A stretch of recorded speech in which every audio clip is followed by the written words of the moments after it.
ડીસા બનાસ નદીના પટમાંથી રેતી ભરીને દોડતા વાહનોને લઈને છેલ્લા કેટલાય સમયથી ગ્રામ્ય વિસ્તારના રહીશોએ ત્રાહિમામ પોકારી ઉઠ્યા છે અને સરકારની તિજોરી અને અધિકારીઓ પોતાના ખિસ્સા ભરવા માટે સ્થાનિકોના જીવ જોખમમાં મૂકતા વહીવટીતંત્રના અધિકારીઓ સામે ભારે આક્રોશ જોવા મળી રહ્યો છે। થોડા દિવસ પહેલા જૂના ડીસા વાસણા રોડ પર રેતી ભરેલ ટ્રેલરે ઇલેક્ટ્રોનિક સ્કૂટીને અડફટે લેતા માળી સમાજના એક યુવકનું મોત નીપજતા સમગ્ર વિસ્તારમાં શોકમય માહોલ છવાયો છે અને રેતી ભરીને દોડતા વાહનો સામે કાર્યવાહી કરવાની માંગ કરવામાં આવી રહી છે। ત્યારે ડીસા તાલુકાના જૂના ડીસા વાસણા સહિત આસપાસના 8 ગામના ગ્રામજનોએ એક બેઠકનું આયોજન કરવામાં આવ્યું હતું, જેમાં મોટી સંખ્યામાં ગ્રામજનો ઉપસ્થિત રહ્યા હતા અને જૂના ડીસાથી વાસણા સદરપુરના રોડ પર રેતી ભરીને દોડતા વાહનો નહીં દોડવા દેવાનો નિર્ણય લેવાયો હતો અને 26 તારીખે જિલ્લા કલેક્ટર અને ધારાસભ્યોને આવેદનપત્ર આપી રજૂઆત કરવામાં આવશે તેવું નક્કી કરવામાં આવ્યું છે। ઉલ્લેખનીય છે કે થોડા મહિના પહેલા ગ્રામજનોએ ઉગ્ર આંદોલન કર્યું હતું, જેના પગલે જિલ્લા મેજિસ્ટ્રેટે જાહેરનામું બહાર પાડવામાં આવ્યું હતું, જેનું કોઈ પાલન પણ થયું ન હતું અને 2 મહિનામાં જાહેરનામું પૂર્ણ થયા બાદ ફરીથી જૂના ડીસા વાસણા રોડ પર રેતી ભરીને દોડતા વાહન ચાલકો બેફામ બની દોડી રહ્યા છે અને રોજબરોજ અકસ્માત સર્જી રહ્યા છે। ત્યારે સરકાર અને વહીવટીતંત્ર દ્વારા રેતી ભરીને દોડતા વાહનો બંધ કરાવવામાં નહીં આવે તો ગ્રામજનો પણ હવે લડી લેવાના મૂડમાં જોવા મળી રહ્યા છે।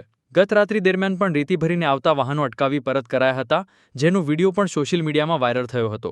જ્યારે બનાસ નદીના પટમાંથી લીઝ ધારકો સહિત અન્ય લોકો મોટા પાયે રેતીની ચોરી કરીને વાહનો દોડાવતા હોવાનું ચર્ચાએ જોર પકડ્યું છે। અનેકવાર રોયલ્ટી ભર્યા વિના રેતી ભરીને દોડતા વાહનો ઝડપાઈ ગયા છે, જેને લઈને પણ સરકારની તિજોરીને મોટું નુકસાન પહોંચી રહ્યું છે।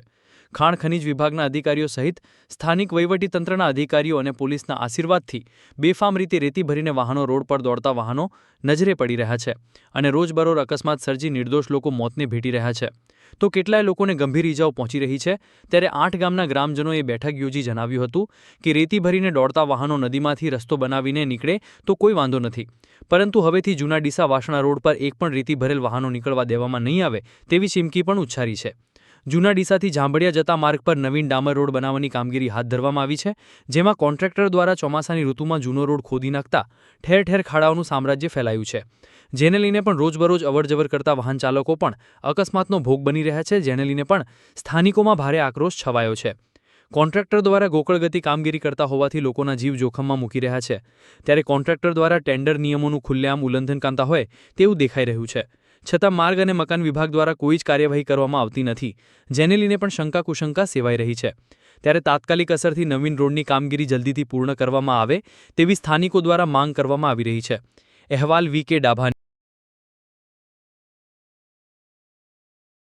8/2025 રોજ જે એક દુઃખદ ઘટના બની, પરેશભાઈ માળીની, એ મારા મોટા ભાઈ, માત્ર ને માત્ર આ ડમ્ફરોના લીધે કે જે જૂના ડીસાથી સદરપુર જે રેતી કોરી ભરીને ચાલે છે, એ કોરીઓમાં અમે આગળ પણ 2024માં લેટર આવેદનપત્ર આપેલ અને કલેક્ટર સાહેબે એક જાહેરનામું બહાર પાડેલ, 2 મહિના પાડેલું અને ફરી પાછી ચાલુ થઈ અને આ એક નિંદનીય ઘટના બની। એમાં મારા ઘરનો દીવો ઓલવાયો, પણ હું તંત્રને એક જાણ કરવા માંગુ છું અને અમારા સથવારે આવો, મારા ઘરનો દીવો ઓલવાયો છે એવા અમે આજે 8 ગામ ભેગા થયા હતા। એ 8 ગામના લોકો એક જ સમર્થન આપ્યું છે કે હવેથી આ રોડ પર અમે ટ્રક નહીં ચાલવા દઈએ, નહીં ચાલવા દઈએ ને નહીં ચાલવા દઈએ। બસ હું એ જ કહીશ કે એમને ચલાવી હોય કોરીઓની ટ્રકો તો નદીમાં ચલાવે, એમનાથી અમને કોઈ ઓબ્જેક્શન નથી। તંત્રને પૈસા કમાવે, કોરીઓવાળા કમાવે, વચેટિયાઓ કમાવે, અમને કોઈ ઓબ્જેક્શન નથી, પણ માત્ર ને માત્ર અમારે એક જ માંગ છે કે જૂના ડીસાથી સદરપુર સુધીની જેટલી પણ ટ્રકો ચાલે છે આ રોડ ઉપર ન ચાલે। નદીમાં રસ્તો છે જ નથી, એવું નહીં, નદીમાં રસ્તો છે જ। તમે મેપ સાથે અમે તમને હું એસડીએમ સાહેબને મંગળવારે અમારે આવેદનપત્ર આપવાનું છે, તો સૌ કોઈ ગામવાળા આવો અને આપો અને જોડાઓ આંદોલનમાં કે બીજા કોઈના ઘરનો દીવો ન ઓલવાય। અસ્તુ।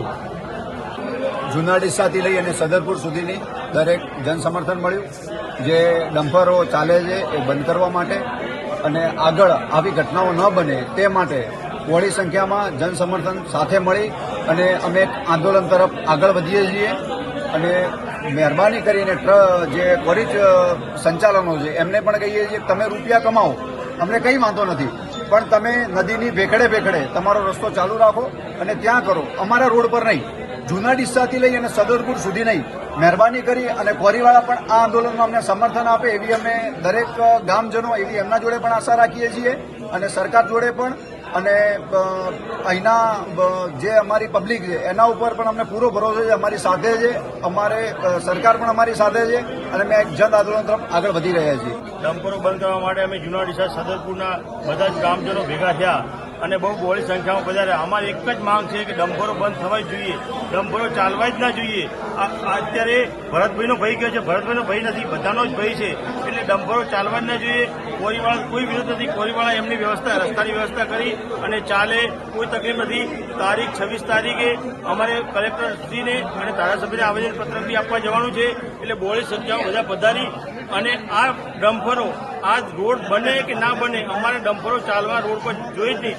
બધા લોકોની આ જ માંગ છે અને આ સરકારશ્રીને બી અમારી ખાસ નમ્ર વિનંતી છે કે અમારી આ માંગ સ્વીકારી અને આ ડમ્પરો બને એટલું વહેલી તકે એ લોકો જાહેરનામું પાડી અને આ ટ્રકો બંધ કરે એવી અમારી આશા અને અપેક્ષા સાથે રાખીએ છીએ અમે.